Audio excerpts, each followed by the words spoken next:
Voice. We are a faith based social justice forum where individuals give their perspectives on various topics. It's an opportunity to express their viewpoint, their stance, and their angle on justice issues affecting the community and globally.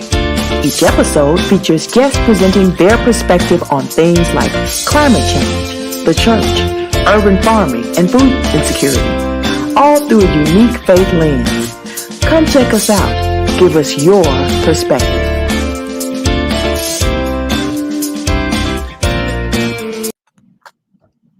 Welcome to Perspectives On, where we're giving the world a voice.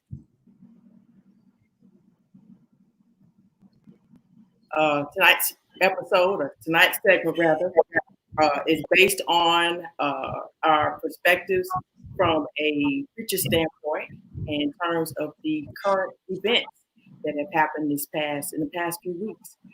I was raised in a denomination whose beginning sparked a movement for political reform. It was a movement that advocated for some significant changes in the administration of some very basic parts of American public life. In his letter in the Birmingham jail, Dr. Martin Luther King wrote about his Christian duty to carry the gospel across the land.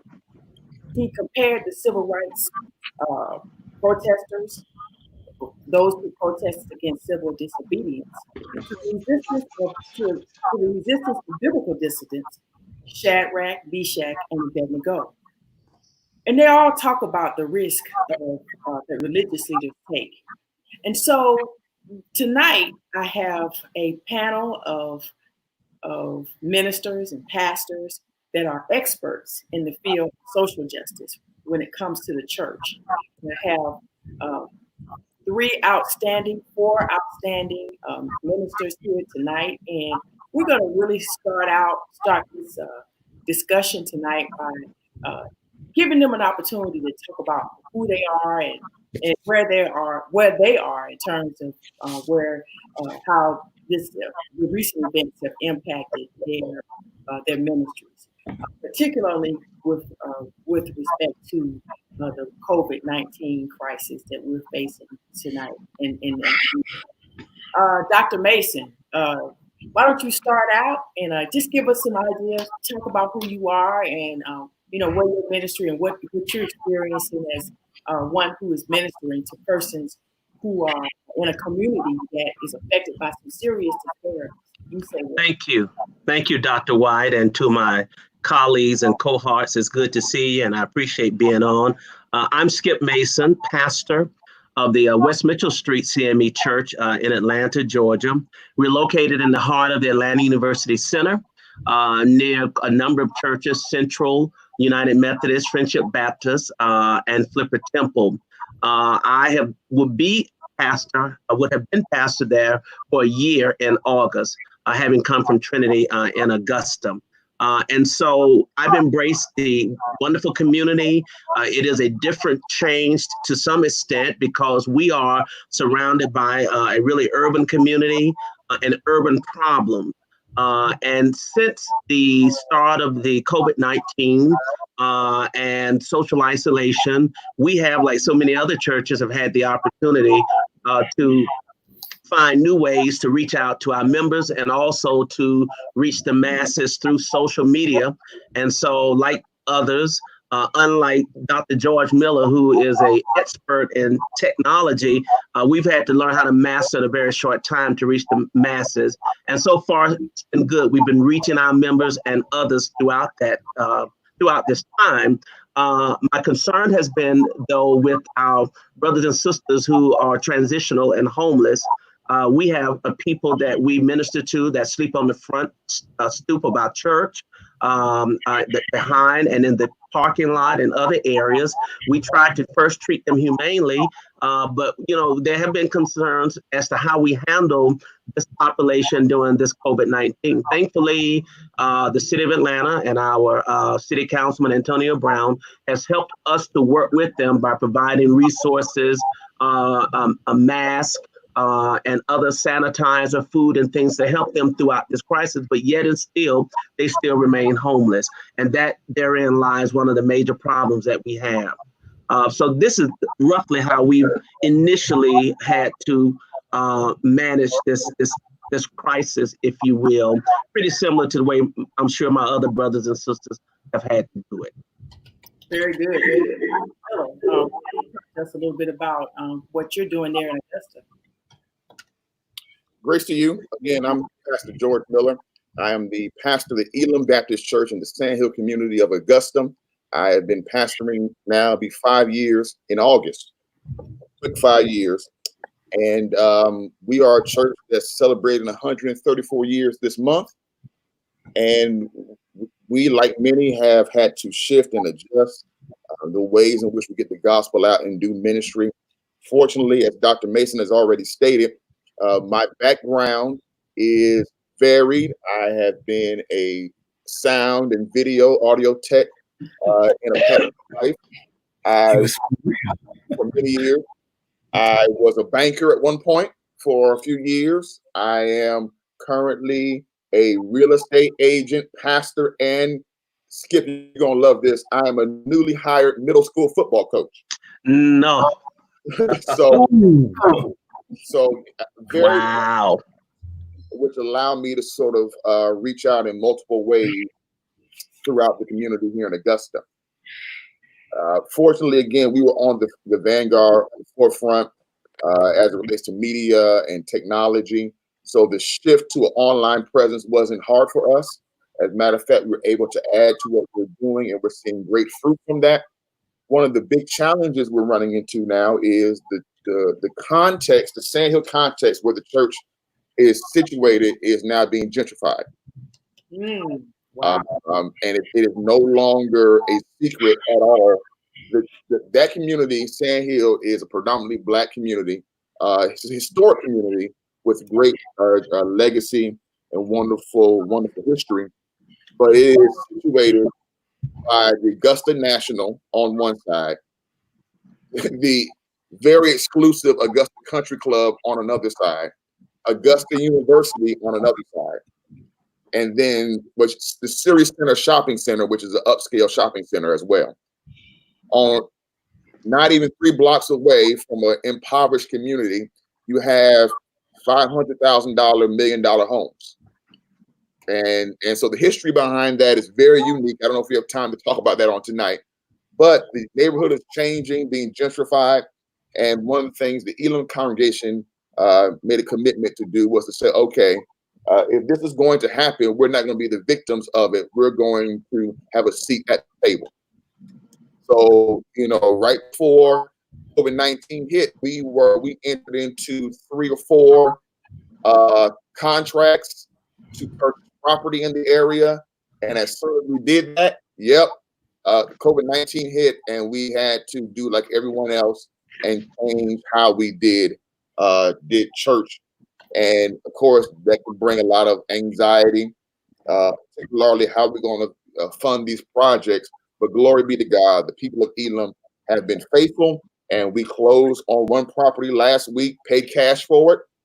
And awesome. We're looking to close on the other one in the next month or 2. So, wow. That's great, George. Congratulations, man. Yeah, that's now because the subject of affordable housing and it's a subject that's very dear to me. I spend a lot of time, especially here in Atlanta, talking about the impact of gentrification on communities. And so, unfortunately, COVID-19 has made an impact. It definitely will make an impact here in Atlanta on how we engage the argument of affordable housing as a justice issue. Dr. Fortson, talk to us about what your organization is doing and how you guys are what you guys are doing as a community to mitigate some of the COVID-19 issues. Thank you. Bless you, Dr. White and Dr. Mason, Dr. Miller, great friends of mine and cohorts. It's good to see your faces and good to know that you guys are all doing well and are safe and still serving the community as great leaders. I am Dr. Paul Q. Fortson, and I'm an associate minister. Unlike these other great men you have on the line, I am an associate elder at Paradise Church of God in Christ and at the Cornerstone Church of God in Christ. I have been enjoying my time as the founder and as the chief operating officer, the Paradise Community Development Corporation, which is known as PCDC, affectionately known as PCDC, and we do lots of community development, community empowerment things here in our facility in Forest Park. We're not far from the Crown Road exit. A lot of people in the Atlanta area know it as the Crown Road Post Office, about a mile from there. But we are right off of 75 South. And as Brother George was talking about his community, our community is, I stay away from pejorative terms like low income, even though that may be fact, but it is a high-risk community. And we have still been able to have the opportunity to serve them. The food pantry stayed open. We've just had an opportunity to help with some other sorts of utilities and other needs that some of the people in the community have had. I work as the chief chaplain, official chaplain for the Fulton County Solicitor General's office. So that's one of the other things that I enjoy doing when we've had an opportunity to giving masks and other aids, what they call PPEs, to those who are in need. I think Brother Skip mentioned about those who are marginalized, the homeless, and the ones who would be most at risk, vulnerable during this time. But what I have enjoyed mostly is the opportunity over the time since COVID-19 has come to fore, is the opportunity to do many of these virtual platforms like this. So thank you, Dr. Laura Lane. I've had an opportunity to go back to our alma mater and do a panel on mental health in the Black church. As soon as we finished that panel in February, COVID came in, and I had an opportunity to do a follow-up, 2 series follow-up about how this COVID-19 has affected our communities in mental health ways, and some solutions and tools on how we deal with those kinds of things. And then I've also had an opportunity to do these platforms, virtual platforms, as a business consultant. So I've been able to put that MBA to work and talk about how during this time we can have financial solvency and really take advantage of some of the opportunities that may present itself. I know that may seem counterintuitive that COVID-19 presents us with opportunities, but we're always in the midst of an opportunity. So I've enjoyed some of those things. And finally, I've enjoyed the opportunity for us to continue to be the voice of hope and healing in the world. One of the most resounding incidents that happened during this time was after the stay-at-home orders had been given and we all had to do church virtually. One day we were having a virtual service and a police officer came in. Of course, my first thought was, oh my goodness, they're locking up pastors and preachers and churches. And when she came in, I greeted her at the door. The first thing she said to me was, "Where can I go to give? And how can I get prayer?" And we were able to, as a faith community and as a church, just a few of us, the 3 or 4 of us that were there, were able to pray for her and those of them who were on the front lines doing that work. So that's what I believe is most important, that we still remain the voice of hope and healing. Right. That is so important. And we're going to talk a little bit later on about what the church can do in terms of being a presence and not. I mean, worship is important, and we spend a lot of time dealing with worship. But there's still to what the church does in terms of engaging the mission of the church than just worship. Worship is important; it's very important. But we also need to focus in on some of the other issues within the church. Now we have Dr. Michael Henderson that has joined us. You're in Chicago. Yes, can you all hear me is the question? We can hear you now. Wonderful. Thank you, Jesus. You Technology. you're just in time to introduce yourself and tell us a little bit about your ministry and what you guys are doing in Chicago and how you're weathering through this COVID-19 storm. Just before we get into the real subject of tonight's segment, so just introduce yourself briefly and just give us a paint a picture for us about what's going on in Chicago and in your ministry. Sure. I am Pastor Michael Henderson, pastor of Second Baptist Church of LaGrange, which is a western suburb of Chicago. I was born in Chicago, of course, came back after being gone for about 25 years. This cohort, as we call it, is very challenging because, number one, I, unlike George Miller and Dr. Skip Mason, was not as savvy to the computer. However, I have been telling the members that we needed to get an online presence. Now this presence is great and needed, so they done speed it up a little bit. One of the things that we have continued to do during this time is we have a food pantry that we have continued. No matter how great or small, we've continued the food pantry, and we've seen an increase in people as it relates to the food pantry. We are streaming online every Sunday from 9:30 to 10, and we're doing a call on Wednesday. So this pandemic has opened our eyes a little bit to what it is that we really need to do. That's enough. We can talk about that later on. Okay. Amen. All righty. Yes, sir. Well, I just want to get into our discussion tonight and just kind of start out with a little bit of reflection. In his book, The African American Preachers in Politics, Dennis Dickerson wrote about Archibald Carey's ministry and how he saw activism, being a minister himself, and how politically involved he was. He saw that activism of a public theologian as an intrinsic part of a public ministry, and that ministry is designed to lift African Americans and reform their religious institutions. So, in the wake of what is happening, we know that African Americans are suffering from COVID-19, and there's a huge disparity. We've talked about that. That's all in the media. There's a lot of conversation about it. There's also the impacts of the Aubrey and Reed killings. Drayshawn Reed, I think her name is Breonna Taylor. And of course, right here in Georgia, we have Ahmad Albrey. We have all of this going on.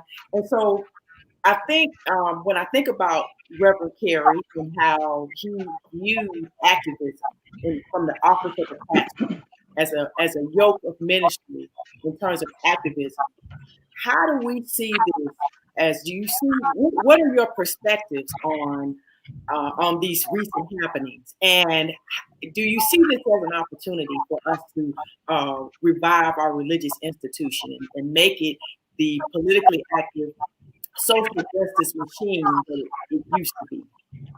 Anybody want to start off with that one? Let's see. How about you, Dr. Henderson? You're in Chicago. How did I know that? Right. How did I know? Carey Seminary is the church I grew up around the corner from, as a matter of fact, to be honest with you. I grew up around the corner. I still believe that the voice of the church is imperative during these times. With all that's going on, the people want to hear a voice. And the prophetic voice of the man or the woman of God is still paramount. Believe it or not, that was the gist of my dissertation. Now, one of the problems that we're having is as it relates to leadership, because people are looking for that leader, for those people who will stand up and be counted for the right reasons. Making sure, but one of the problems is we as leaders have to make sure We know all that's gathered in it. Just don't go off the cuff. Know everything that's going on. I'm upset totally with what happened with the young man in Georgia. Who is it that has never gone to a house, looked in a house, and said, "Oh, this is what they're doing, this, that, and the other." I'm outraged by what is happening and what people are saying. I'm even outraged by some of the things, the way that the government in some cases is handling this COVID. And then I'm going to move on. Here in Chicago, we are a real Catholic town, Catholic city, and the cardinal is saying the churches will be open by next Saturday. That's fine. I thank God for the Pope, but I'm Protestant. I'm Methodist. I'm Baptist, Methodist, and Pentecostal. Yes, sir. Not one Pentecostal preacher has said anything. Not one Methodist preacher has said it. Bishop White ain't said nothing up here, and the Baptist folk ain't said nothing up here either. So it's a large conglomerate to deal with. I'm gonna stop right there. Go ahead, somebody. I'm sorry. Well, and it's interesting that you bring that up because I've been on a Zoom call with some members, some leading pastors from the United Methodist Church, and they're discussing reopening their churches. And most of the pastors were, in fact, Olu Brown was on that call, and he even acknowledged that, he's not looking at Impact opening until July at the earliest. That's right. And so it's, we're going to get into that whole reopening strategy piece. If I could add, Dr. White. Yes, sir. And thank you for recalling that great book that we were required to read. And Pastor Miller has been posting on Facebook that he's reading, and I think he's looking at pictures, but he said he was reading the book. But I'm sure he'll bring some commentary to it. Come on. It's on. It's on. But at any rate, the carries come out of that. First of all, Dennis Dickerson, the great historiographer for the AME Church, great historian and great writer. The carries come out of that very strong tradition of activism and leadership, which of course was, how the AME Church was birthed. And so it doesn't surprise me that he issues this clarion call about the need for pastors and preachers to be activists. I think that's what many of us are being called back into, and not assuming that you were not an activist, but we sort of had our own different causes. And so now we're having to take a stand. Gone are the days, I believe, where, the pastor was the spokesman for the community. If something happened in the community, people look to the pastor for a response, for direction, for leadership. People would gather into the churches historically for mass meetings to plot and plan strategies now. And so even if you did have the NAACP or the, days before the Southern Christian Leadership Conference, but that's not the case these days. Pastors are invited sometimes to sit at the table, but in some areas, I can't speak for all, the pastor is not the spokesman for the community.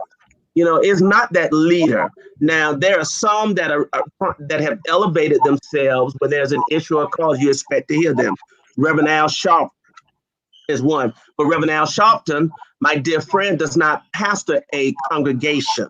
Okay. He's sort of the pastor of the people. Jesse Jackson, the very same. They are outspoken, they have voices, but they don't have to take care of the immediate needs of the congregants. And that's a whole different animal there. When you are responsible for feeding, for spiritually and for guiding that. So I'm saying that, we have to find our activism level. Everybody's is different. Okay. And we have to discover. When I got to West Mitchell Street in Atlanta and coming back home, and I just looked around at the homelessness in the area. I mean, I said that this has to be our ministry. This has to be our mission. We cannot drive in from our homes in Southwest Atlanta and DeKalb County, go in and have worship, and then leave without addressing and treating these men and women with some humanity and some dignity. So that's what we have to do. I'm finding a new voice in that. Because as a passive Trinity, while we did do transitional, it was a different kind of thing. So every church, every community dictates what it is that we need to do at the particular time. And this COVID-19 is really, I think, helping us to redefine what our ministry not only is, but what it's going to look like when we get back to the physical location of our church. Absolutely. And no doubt, West Mitchell Street has gained a soldier in the field when you were appointed there as pastor. Well, bless you. Thank you. Because that community definitely needs someone, a pastor who has activism, and you certainly have a proven track record of that. Absolutely, it's an absolute truth that from a social justice perspective, that the church has taken a back seat. And just like we understood in our work, in our doctoral work, when the civil rights movement was at its strongest and at its biggest heyday, I've seen numbers that say 90%. 90% of the African American churches in the United States were not in favor of this challenge of the Jim Crow laws. Then they didn't participate in the civil rights, Dr. King's version of the civil rights movement. And so I think the COVID-19 crisis has challenged our secular life, and no doubt once the secular life is impacted, then so is the life of the church. And so it's an opportunity for us, as those of us who took on the yoke of social justice, to take a stand and be proactive in reframing the way in which we engage the mission of the church. Does anybody else have anything to add to that? I'm gonna chime in because I what Brother Skip said was very impactful, and yes, that Dickerson book is an amazing book that I refer to as well. And so, Brother George, you would enjoy this. The complimentary quote to the one that you, Dr. White, introduced the question with is, Kerry recognized the grassroots activism that King helped to channel into the Montgomery boycott. It was an effective strategy for improving the conditions of Blacks. While King respected the insider role of some politically connected clergy as Kerry and Adam Clayton Powell. What that tells me, and to address your question, is that we must have a same three-part approach. You talked about, your question was, can we revive our religious institutions? I don't believe that our institutions will be seen again as relevant if we do not have that three-pronged approach, which is prayer, protest, and policy. I think policy is what changes the landscape. It's what changes the whole game. But I don't know if we can have the policy of Kerry and Powell, Archibald Kerry and Adam Clayton Powell, if we do not have the protest of King. And so I think that we have, and then all of us need to pray. And so at the end of the day, we have to ask ourselves, if we are going to revive our religious institutions, what are we willing to give up? I don't know how many of us are willing to go a year and a half, 2 years without riding bus or without some convenience. And because this is an age-old problem for us. Ever since we got on the shores of North America, social justice has been an issue for us. And I don't know that it's going to go away. But if we don't have that three-pronged approach, the one that Kerry appreciated from King, which was that protest piece. I know there are a lot of detractors, a lot of those who are saying, well, we done marched already. But I don't know if we can get to policy if we don't stir up something, if we don't protest. And so I think prayer and then the protest of King leads to the policy of Kerry and Powell. That's That's how I think we can revive or even become get our relevance back as religious institutions. Agreed. Anybody else have anything to say about that? Yeah, I'm going to jump in here. I think one of the things we need to talk about as it relates to the relevance of the church and our activism as pastors and preachers, ministers, is we have to look at the generational component.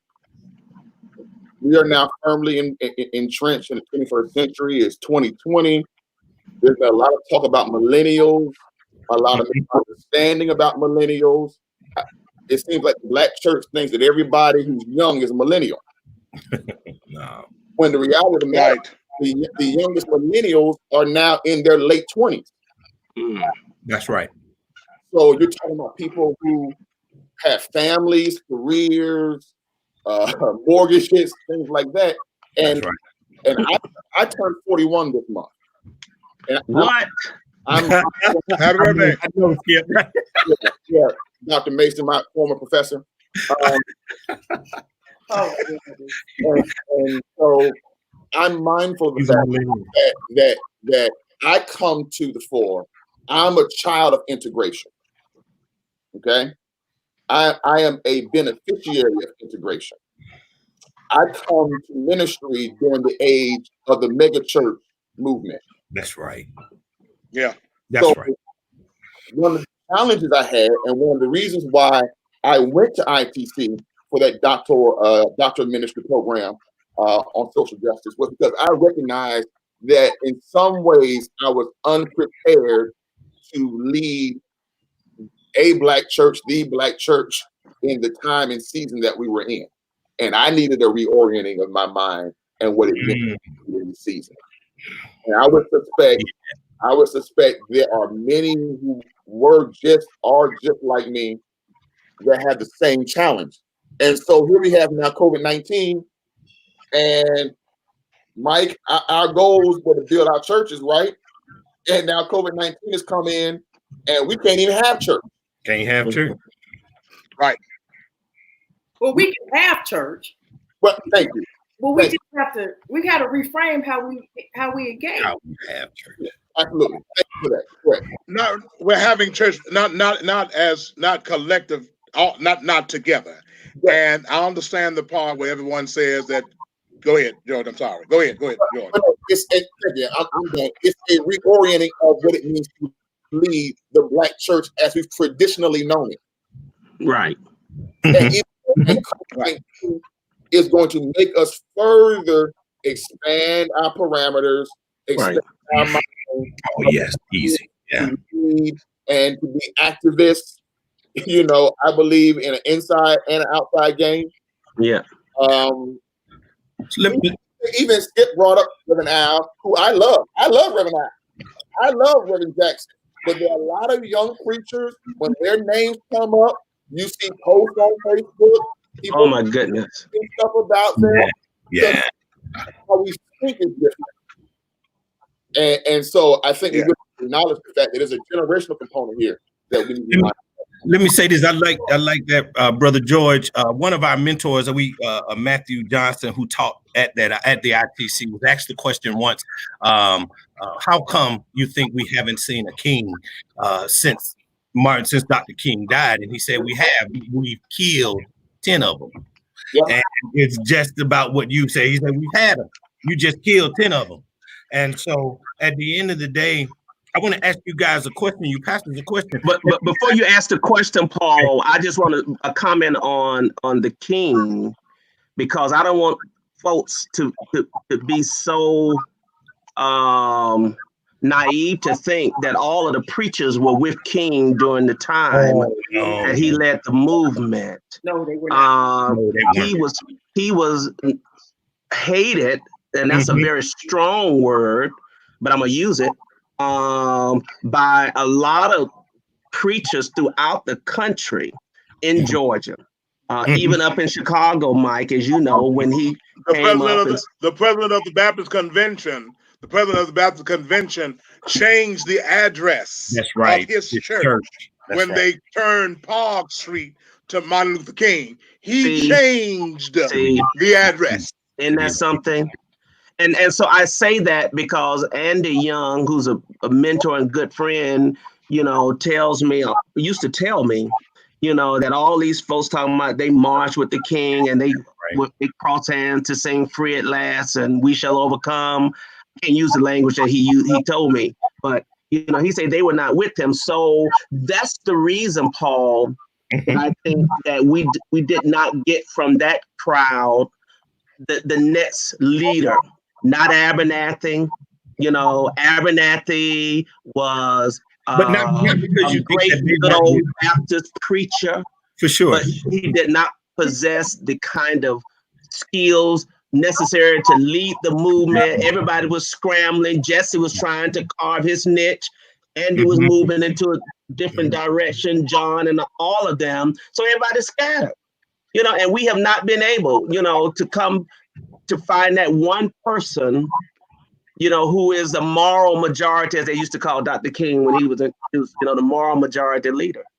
But I think that also, what George's point was with social media. As soon as somebody does emerge with the charisma, with the intellect, with the passion to do it, the first thing they do is jump on the internet and destroy them, just tear them down, pick them apart, and at the end of the day, who's perfect?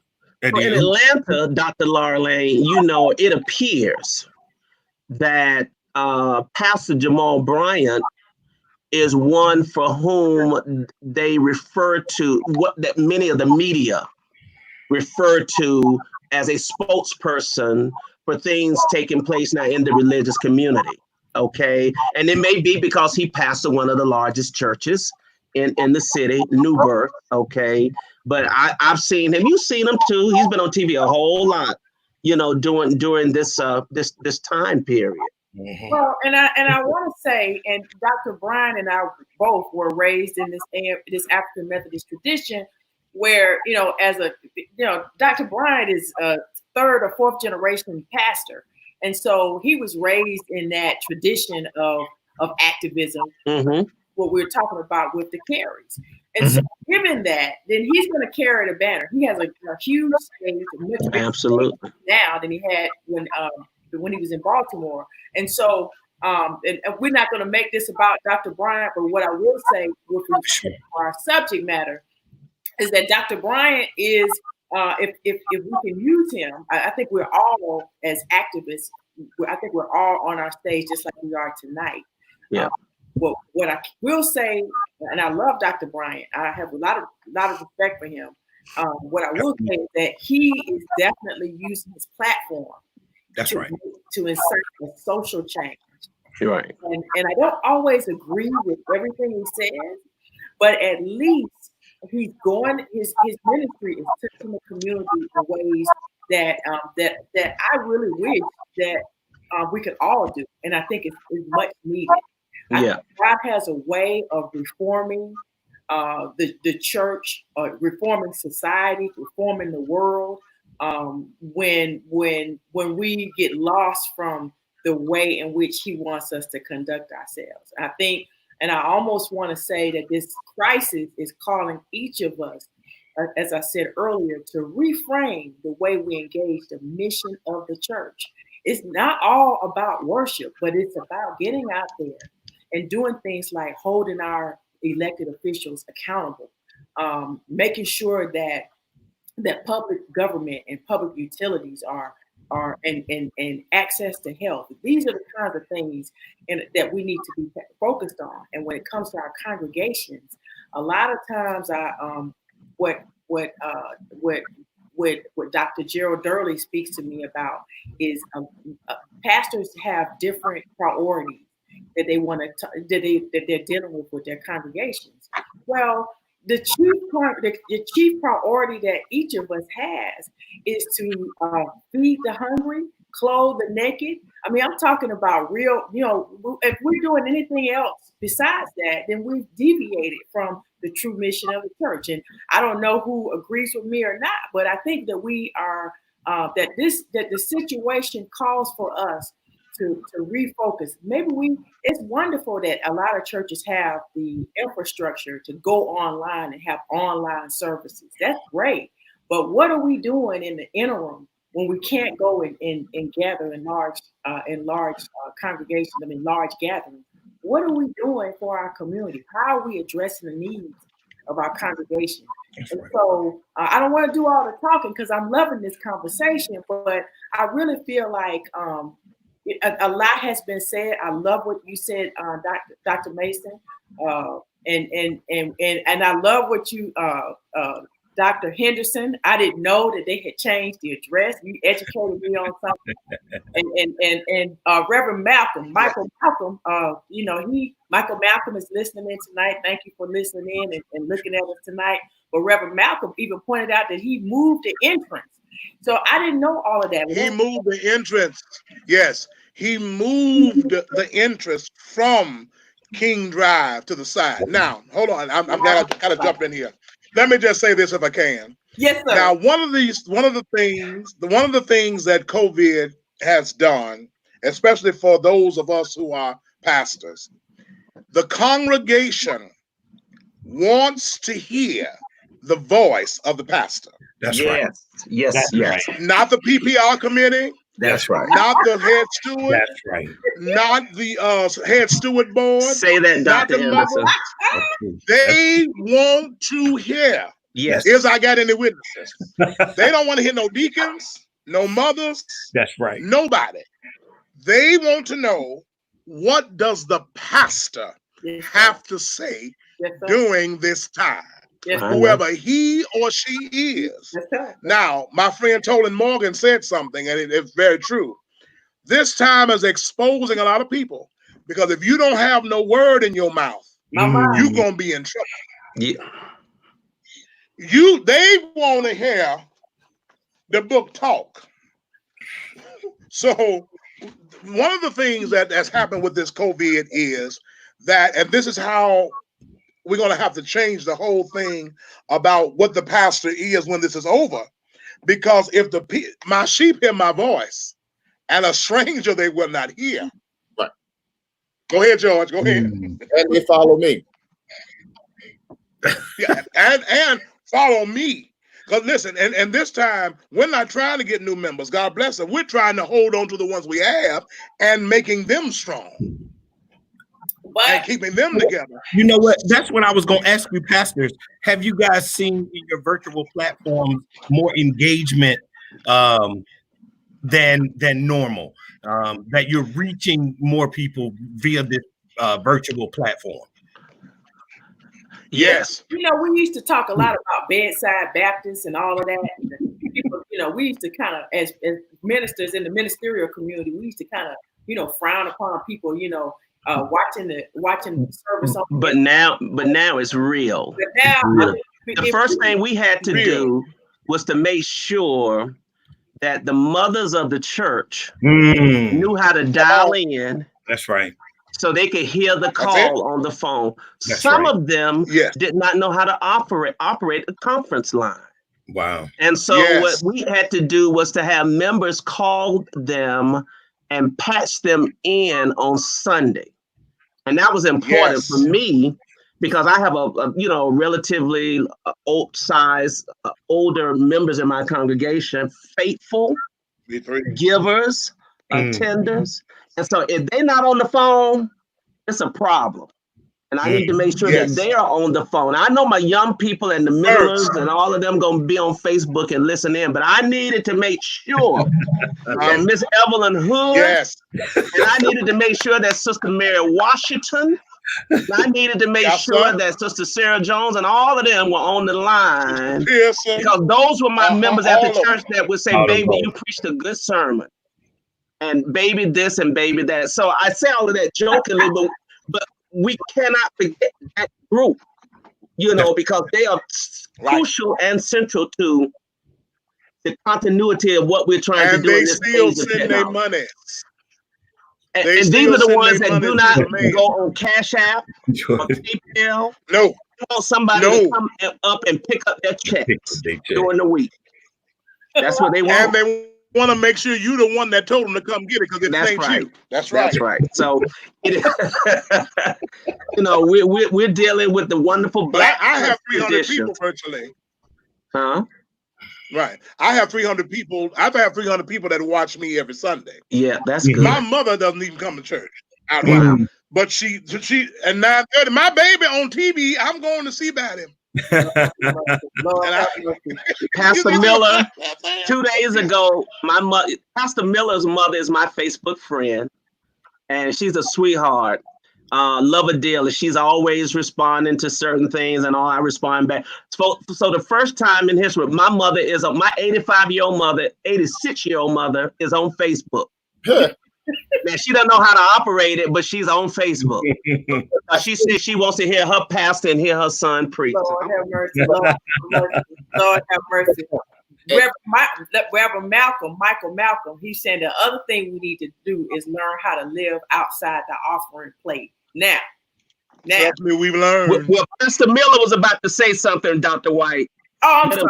I wanted to make that. I want to make sure, and I would have, Dr. Malcolm, if I could, Reverend Malcolm, I don't have your telephone number, else I pull you on into this conversation because I know you have a mouth load to say too. But go ahead, Dr. Miller. Well, to that point about, and I experienced all of that. To Paul's question about increased viewership, absolutely. I mean, we across, we're streaming over 4 different platforms, and we do see numbers in terms of the message getting out that I would not see on Sunday morning. For sure. Absolutely. I mean, Mr. Malcolm made a statement, which I don't know if we can get into tonight, but the reality of the matter is, pastors do, in some regard, have to worry about metrics. Yeah. Yes, they do. Thank you for saying that. So Thank you. I understand the spirit behind the statement, and this is not an antagonistic sort of response. It's the reality. We do have to worry about certain things. Okay. Now, yes. So we do have an increased viewership. Now, to Skip's point about the elders in the church, absolutely. And again, our church, we've been doing streaming for 3-4 years. I got all the tech stuff and all that. And it kind of slapped me across the face when I was doing my calling to the members, to my older members. And one of my great members of our church, Miss Barbara Washington, I called her and she said, Pastor, I ain't seen nothing. I don't have book faith. I don't have none of that. I said, what we can do? I will record the service on DVD and have one of the deacons bring it to you. Wow. And here's what she said to me. I ain't got one of them either. Lord have mercy. So here's where I am on this. Because yes, we need to make concessions for our elderly. So yes, Skip, I opened the church up 2 days a week for them to bring their gifts to the church and all that kind of stuff. Yeah. But one of the things that I was talking to a friend of mine, I thought was a tremendous idea. Part of leaving the 99, going after the 1, even in this technological age where we are seeing great expansion and great innovation, I do feel like, at least personally, I have a responsibility to make sure that the 1 in this context situation, be the elderly, do not get left behind. That's right. Okay, so I got to figure out a way. I'm done, Dr. White. I got to figure out a way in the next few weeks, because there's going to be a second wave of this COVID-19. So why don't we go back to church? Yeah. Oh, wow. Not him be in this situation again. Wow.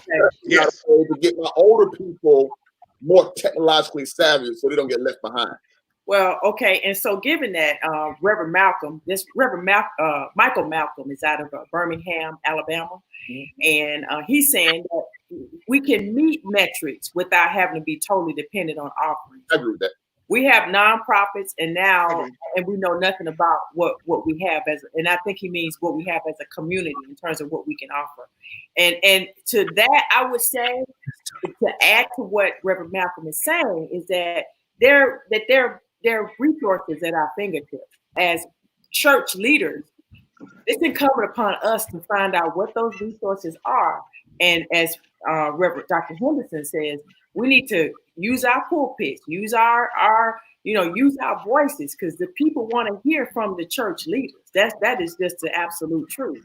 And they want to hear the truth, and they want to hear which direction, what should we do? That's an opportunity for us to make our congregations and educate our congregations on what the resources are in the community. But I want to push back on Mr. Malcolm, Reverend Malcolm, Dr. Malcolm, for just a second, because and I made a conscious choice at the very first service we had to make a point to continue to encourage our members to sow seeds into the ministry and church.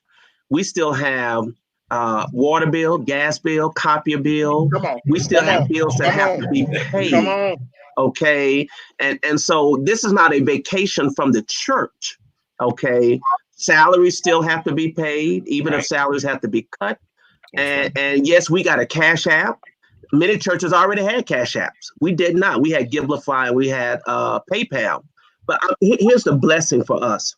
And I attribute it to some of the things that we had started doing prior to doing and planning and giving to our financial givings have not only maintained, we've seen an increase consistently. Sure. And all I can say is thank you, Jesus.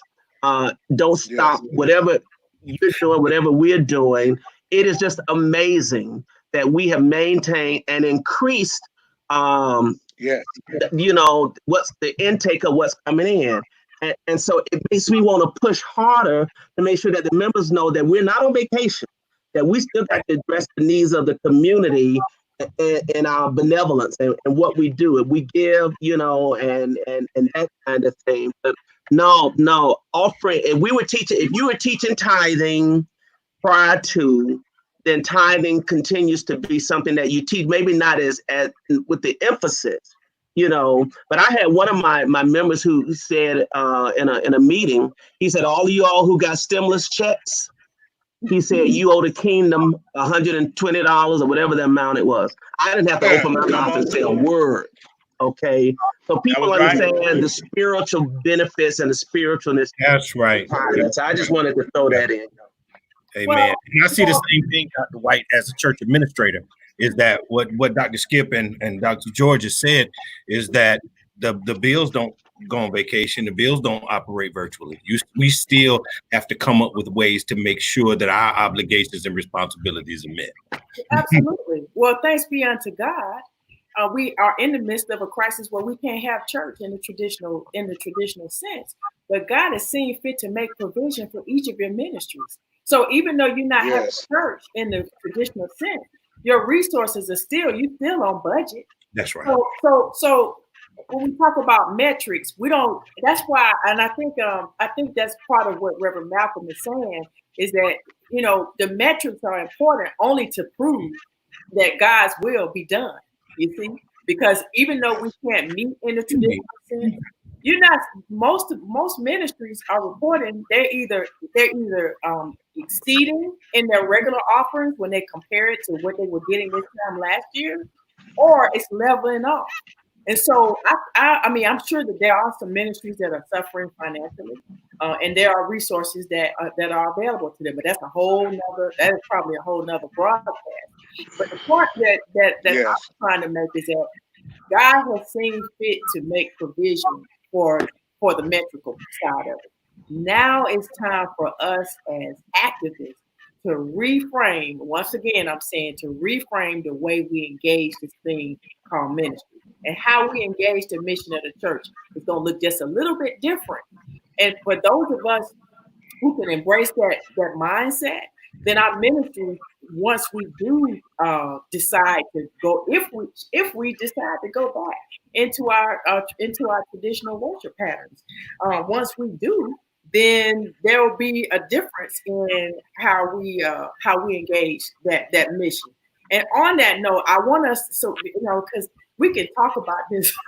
This is great conversation, and I'm loving what each of you have to say. But I want us to really get to the subject of reopening, because it does. I guess we are kind of drifting over into that. On the subject of reopening, there is an organization called there's an organization called and all they do is take surveys for churches. I mean, they gather statistics. The Bonner, you're talking about the Bonner? Bonner Group. So the Bonner Group Yeah. conducted a survey of 1,400 pastors. Of the 1,400 pastors, and they've conducted this survey consistently since the middle of March. Of those 1,400 pastors, 17% of those pastors reported that their congregations did not have a plan for reopening. Now, with regard to reopening, there's a significant amount of energy given to how we handle worship. Our secular life, as I said earlier, has been impacted. When secular life is impacted, so is the life of the church. And I'm thinking, as I said, that as we reframe the way we engage the mission of the church, what I mean by that is that we have to engage a reopening strategy that gives emphasis to the needs of the congregation. Now, Dr. Miller, you talked about how, okay, COVID-19 struck, but you were still able to close on that property and pay cash. So that means that God has seen fit to take that yoke off of your ministry. So now I see that as an opportunity. I don't know how you feel about that, but I see that as an opportunity to kind of think about, if you're going to once you go into reopening, how are you going to engage that? And I won't challenge that question right at the moment, but I do want to go on to say that that reopening concept is going to be unique from context to context. Obviously, certain states, locations, Chicago, for example, they may not necessarily be ready to reopen like in the next 2 weeks, but certainly there should be a plan in place. And so I'm curious to know, have any of you thought about or how are you handling the notion of reopening? Like I said earlier, I was on a Zoom call. Some of the leading pastors of the United Methodist Church they have a big discussion about that just on yesterday. The Catholic Church, the Archdiocese has announced that they will be reopening. I think maybe they've already reopened. So what is your and Michael, I know what you said. And so what is your position on reopening? And if you have a plan, talk about that. Anyone? Interestingly, yesterday, myself and a handful of pastors here in Augusta who have leadership over organizations and other pastors met to discuss this. And because two things. Number one, there seems to be a difference between our churches, predominantly African American churches, and other churches as it relates to this reopen issue. Especially in Georgia, I see a lot of predominantly white churches. They are ready to go back. COVID-19 is over. They're ready to go back. Wow. And most of them are getting ready to go back first part of June, mid-June. A lot of the big churches here in Augusta are going back around then. The group that I was with yesterday, we talked about that. I'm in the middle of my church. We are drafting re-entry plans, re-emergence plans, all that kind of stuff. But there are a lot of factors to consider when it comes to this kind of thing. One pastor made a great statement. It's not just about going back, but what are we going back to? Right. Congregational singing is a no-no, right? You got social distancing things in place, right? So I think there's one formula they have out there that the governor has, or somebody recommended, square footage of the sanctuary divided by, let's say the number is, and that was no more than 100 or no more than 50. Divided by 100, and then divide that by 60 for social distancing, right? So then at the very, for some of us, we can get, 30, 40 folks in the room at a time. So then you're talking about multiple services. So how many services is that going to be? And then are folks going to the bathroom while they're there? Right. So see, remember, that just gives me back to what I was saying about the reopening strategy is going to vary from context to context. So I'm hearing people saying, literally, later part of the summer, I got some pastor friends of mine who pastor huge churches, mega churches. They're saying we're not going back looking to 2021. Exactly. Right. George, you are so right about that. I listened in on a Zoom with some of the larger church pastors, mega church pastors, Dewey Smith, and out of Jacksonville, Florida. God, his name escapes me.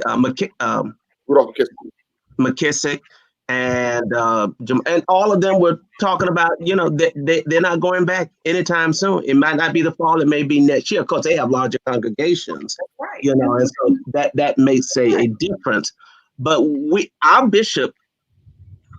our annual conferences will be one day Zoom. Okay. So all of the venues, the hotels that have been planned, all of that's out. I'm not looking at anything right now until after the annual conference. From the annual conference, our annual conferences are in June and July, and the Georgia North, for which I'm in, we are in July. So after that, then we will begin to look at and we're going to, even prior to that, because we've already done a plan to return. Okay. And we've amassed, thousands of masks and gloves, sanitizer. We're getting ready for an eventual return, but we don't know when that will be. Here's the problem too, as I mentioned, and then I'll end, is that the same sisters who I was trying to make sure they could hear, those are the ones that not in no hurry to get back. Right. They're not in no hurry to get back. They're not coming. They're of age. Okay. So I'm not trying to get back for them. And I'm telling you, and I'm gonna have to be careful how I say this. I'm not gotten comfortable with it. I miss the physical presence of it. But I've seen God do something in this season, forcing us to reach out to the masses and our members that I've not seen a witness, that we were not getting in West Mitchell, in terms of the number of people that we are reaching. That's right. I don't want to miss out on that just to rush back into a building, a partially ill building, just so that we get, as George said, our choir can't sing, and you can have, I have my assistant preachers, they can be, holding and touching the mic, and passing and all. It's just a whole lot of things that we got to think about and work out and plan. Collection of offerings. You can't be passing trays anymore. Counting of money, all of those things have to be taken into consideration, given what we know about COVID-19. Brother Skip, I'm gonna say it from this. Go ahead. I'm sorry.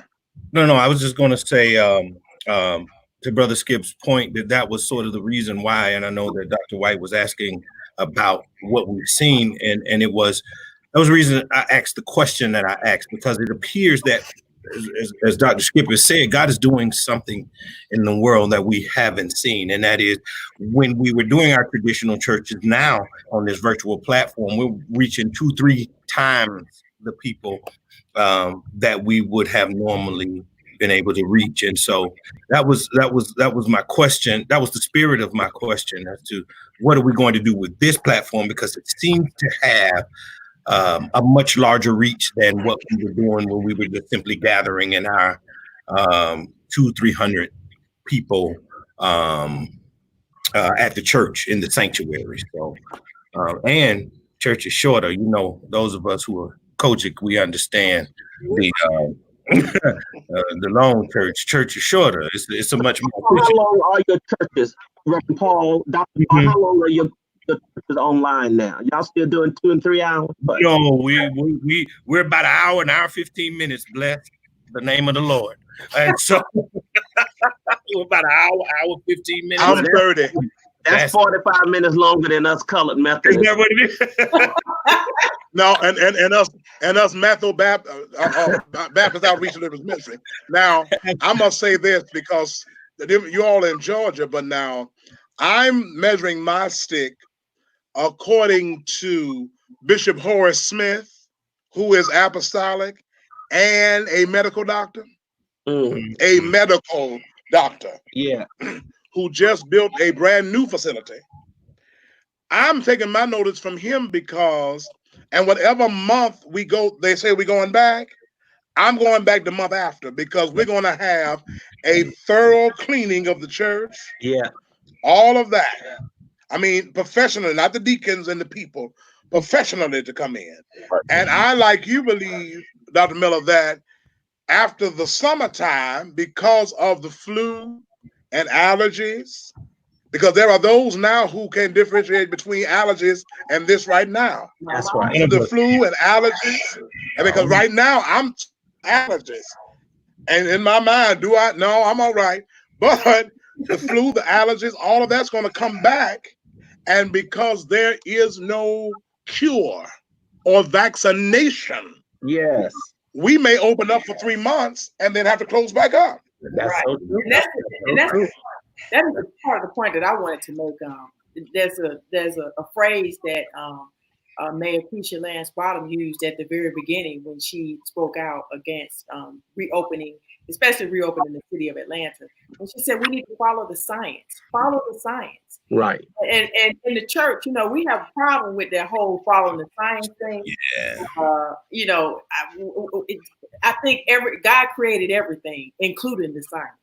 And so if we follow the science says we don't know how this virus behaves. We don't understand how it can replicate itself. Right. We don't even have a vaccination for it. And so a large gathering, okay, and it presents an opportunity for us to have a second wave. I mean, it's just obvious. And so I get it. Me personally, if I were pastoring a church, even if it was a small church, I would probably err on the same side of caution as those pastors of the great big mega churches. And until there's a vaccination or some other form, something to prevent a person from getting it, some kind of way, then we would not be coming back. And not only that, but it's obvious that this virtual platform is working. God has made provision for us to still have church, still reach out, still do the work of the ministry. And so you guys know how devastating COVID-19 has been to our denomination, Church of God in Christ. We have been devastated by the COVID-19, and our Bishop Blake out of LA, he canceled them all. We're already into November as it relates to what his directives are for our denomination. I mean, we were absolutely devastated by the losses that we've had, and it was because of our spring or our late winter convention, what we call our workers meeting, which is why so many got it, and it had such an impact on our church because it was in our convention season. And so Bishop Blake has already pushed the window all the way back to November, canceled all the summer conferences, canceled everything, and we're all the way down to November. And from what I understand, that one is even on the table, and that's our big one, So. Right. And Skip, I mean, you're in the Christian Methodist Episcopal Church. I'm in the AME Church, and our bishop we operate in accordance to we're following our bishop, and right. So I hear what you're saying in terms of what you guys are going to do in this district, and I think our bishop has announced something very similar. Except I think when we talk about the structure of our annual conferences, there's really not a need for us to. I mean, there's not we meet as in person, and we have worship services as a matter of tradition. Right. Business of the church could actually be handled without having church services. Absolutely. Pastors' reports can be sent, emailed in, all of that could be managed. We don't have to get up in front of the annual conference with our stewards and our trustees and talk about what's going on in our ministry. We don't have to do that. We do that out of tradition. Well, I think that the situation calls for us to kind of change things just a little bit. And so, Dr. Larry, excuse me, I'm sorry, I didn't mean to interrupt. It's a new day now. Yeah. It's a new day. That's right. And so we did our spring convocation on a Saturday morning. All of the lines were muted, thank God, because folks don't know how to mute their phones.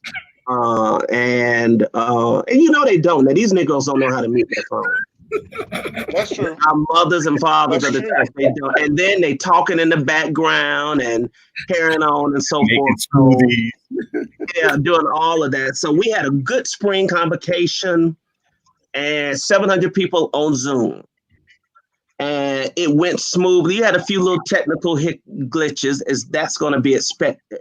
So, you know, reports emailed in and summarized. This year, preachers may not make individual reports.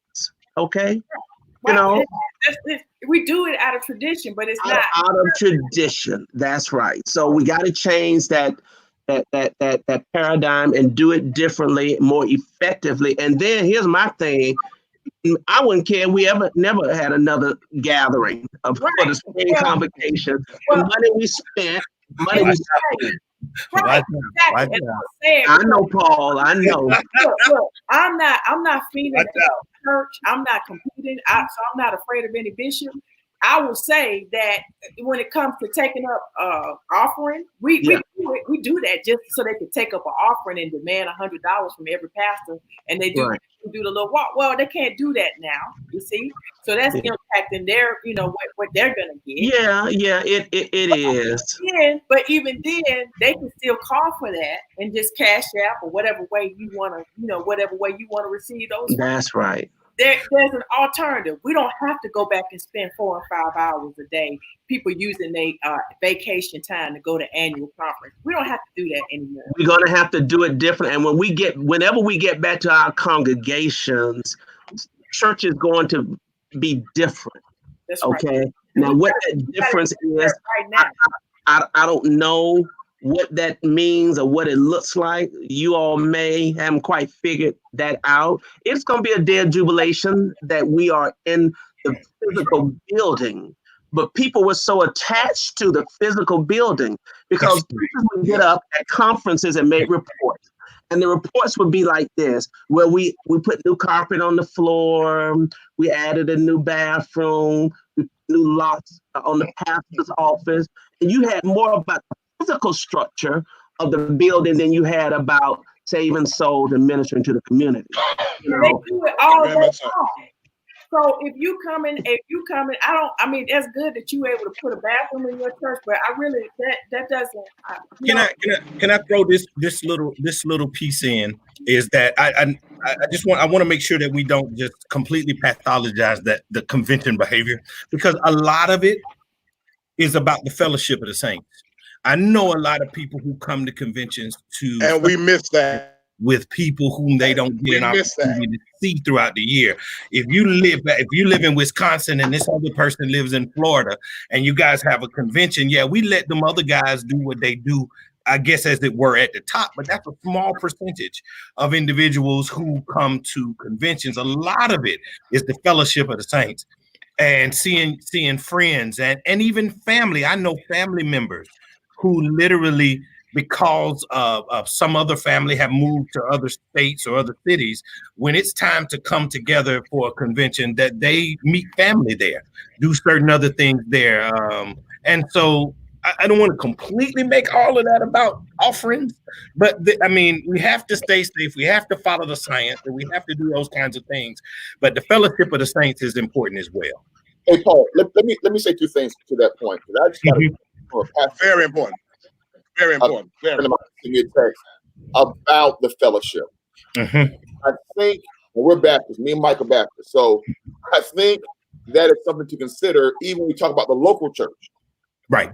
And what not gathering together at the local church building does in terms of fellowship. I got a 90-something-year-old church mother who is struggling. Wow. Because for all of her life, that's right. That's right. And now she's not able, I call her, and other day I got in the car and I drove by and she wanted me to come in the house. I'm like, Mama, I can't come in the house. Right. This COVID-19, you could be asymptomatic, all kind of stuff. That's right. So And for a lot of people, that is their social interaction. They don't go to the club. Sure. They ain't out at the bar. They don't go to the game. For a lot of people, this is their social interaction. And so this is traumatic for a lot of them. Yeah.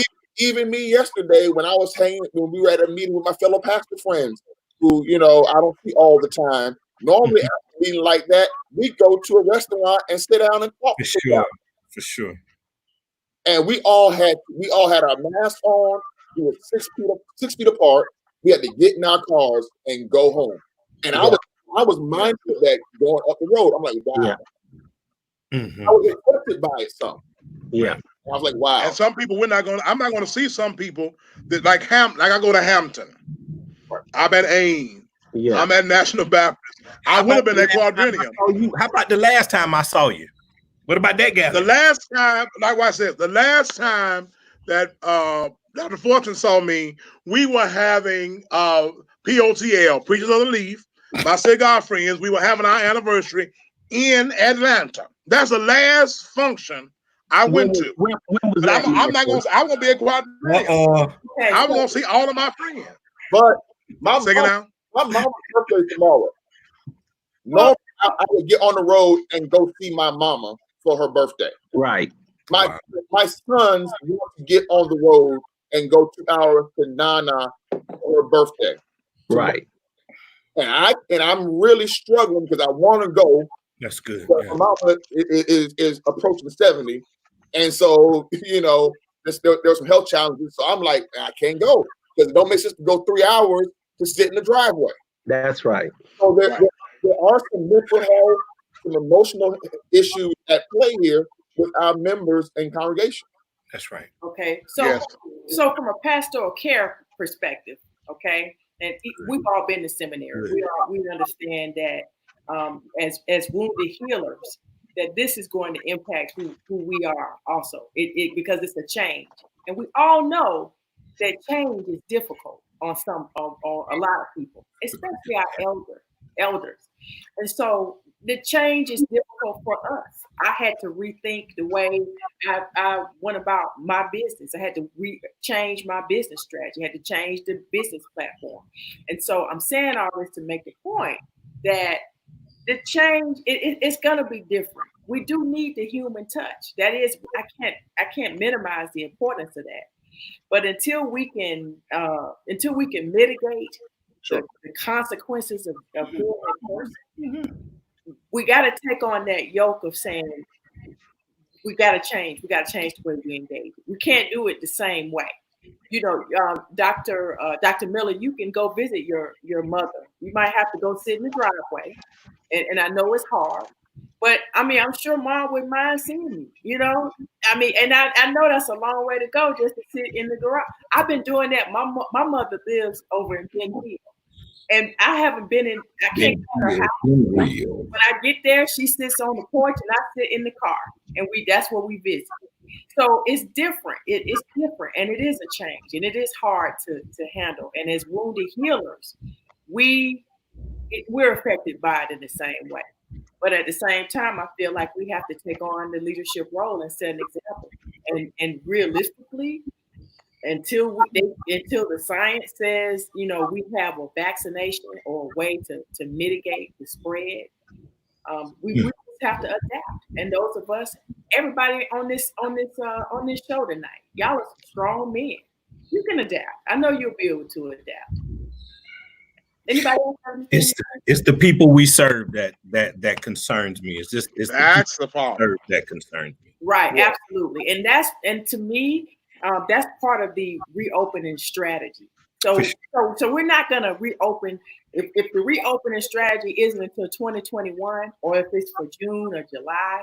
Then, and no matter how big the church is or how small the church is, you need to be constructively thinking about a reopening strategy. And that strategy needs to address the needs, not so much worship, because we spend a lot of time and energy on how we're going to handle worship. But that strategy, that plan needs to have a strong emphasis, number one, on our elderly. Number two, it needs to have a strong emphasis on how we're going to manage our youth. It needs to have a strong emphasis on how we're going to engage those persons who may have other physical problems, whose immune systems may be compromised. I've talked about the youth. Those unique challenges that we have, that those needs. What if somebody gets sick? Do you have a plan on how you're going to give your congregation pastoral care? It's difficult. It's a new thing. We've never done it before, and there's a level of resistance to it. But I think it's incumbent upon us to think about how we're going to do pastoral care, how we're going to do visitation, how we're going to give people communion. We're doing it online now, but what about those people who aren't able? Yes, our elderly are challenged. I have to go to my mother's house before I go to church every Sunday, and I have to show her how to get on Facebook so she can see our worship services. I mean, it's a change. It's different. My mother she lives in the opposite direction from my church. I make the adjustment, and that's what we have to do as leaders. It's incumbent upon us to do that. And I don't want to preach to the preachers, because I invited y'all so y'all could give y'all perspective. I really see this as a challenge I see this as a challenge mostly for those who these African American males, and that's the perspective I wanted from each of you tonight in terms of how that's affecting. And I'm already seeing it through your testimonies. But we've been on now, and this has been a great conversation. We've been on now for an hour and 20, and I don't want to lose people. But this is a hot conversation, and I'm interested in hearing your perspectives on everything that's going on. Just give us each of you this. It could be a part 2 to this service. I mean, we can have a second service. That's right, Mike. That's right. We have a second, so we can always have a second service now. I mean, that ain't no problem. Now. We preachers. We have 9:30, 11. That'll be like that evening 7:30, 9:30, 11:30, and 6:30. No problem. Right. Hey, but while you're talking, see, I'm glad you mentioned that, because on the third Thursday of for June, we can all come back together, because I have my next show is really going to be on the food deprivation and what's going on with food justice in our communities. And so, you need to talk about that, because these prices are ridiculous. Yes, sir. Ridiculous. We'll talk about it. They're ridiculous. I'm going to have a few Black farmers, African American farmers, one big farmer, little farmer, middle farmer, and we're going to talk a little bit about food insecurity and the impact of COVID-19, especially on the African American community. So we're going to talk about that on next week. But I mean, the third Thursday of next month is that Thursday that I talk about specifically issues pertaining to the church. We also need to just do a social justice cohort Zoom off camera with the rest of our colleagues and classmates. We were planning to get together. We were waiting for Michael to let us know when he was coming to Atlanta. But I ain't coming.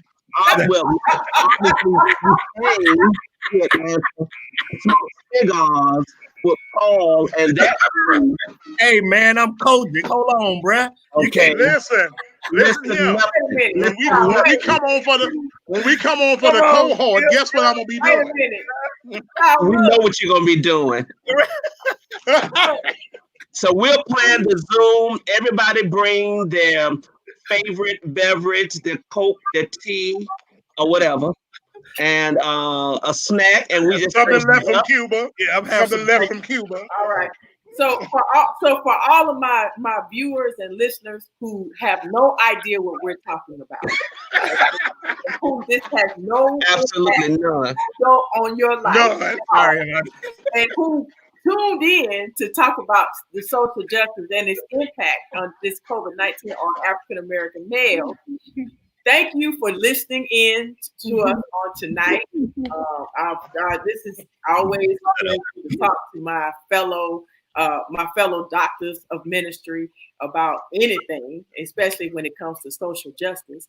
Tune in if you want to see these same characters. Tune in to us on next month. And we'll think of something else for you to talk about, and we'll have a good laugh too. Until then, until next week, tune in on next week. Like I said, we're going to be talking about food insecurity. We're going to have some big African American farmers to talk about that, and I may invite a preacher or two if they promise to behave and to share in our conversation as well. Thank you, Dr. White. Thank you, Dr. Aubrey. Thank you so much for the invite. Thank you. Welcome to Perspectives On, where we're giving the world a voice. We are a faith-based social justice forum where individuals give their perspectives on various topics. It's an opportunity to express their viewpoint, their stance, and their angle on justice issues affecting the community and globally. Each episode features guests presenting their perspective on things like climate change, the church, urban farming, and food insecurity, all through a unique faith lens. Come check us out. Give us your perspective.